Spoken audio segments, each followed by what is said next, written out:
सध्या आपण भादरपुरा येथील मन्नाड नदीच्या पुलावर आहोत।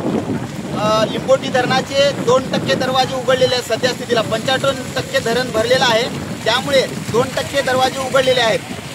जर वरून पाण्याचा प्रवाह वाढला त्यामुळे प्रशासनाने सतर्कतेचा इशारा दिलेला आहे की कोणत्याही क्षणी आपल्याला लिंबोटी धरणाचे दरवाजे उघडण्यासाठी तयार आम्ही सज्ज आहोत। त्यामुळे लोकांनी, नदीकाठच्या लोकांनी आपण सुरक्षित ठिकाणी जावं। आपली जनावरे, आपली गुरे असतील तर त्या नदीच्या काठून दूर न्यावीत असा इशारा दिला आहे। पण आता सध्या स्थितीला आपण मन्नाड नदीच्या पुलावर आहोत भादरपुरा येथे। या ठिकाणी कुठेही प्रशासनाने फलक लावले नाही आणि प्रशासन या ठिकाणी सज्ज नाही आहे। त्यामुळे या ठिकाणी पोलीस प्रशासन आणि महसूल विभाग आणि जलसंपदा विभाग यांनी या ठिकाणी फलक वगैरे लावावेत आणि या ठिकाणची काळजी घ्यावी। या ठिकाणी पूर्ण पब्लिक या ठिकाणी बघण्यासाठी येत आहे, परंतु जर वरून धोक्याची पातळी वाढली आणि पुलाचे धरणाचे दरवाजे उघडले गेले तर या ठिकाणी धोका होऊ शकतो। त्यामुळे प्रशासनाने तात्काळ या ठिकाणची काळजी घेणे गरजेचे आहे।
मजा गाडी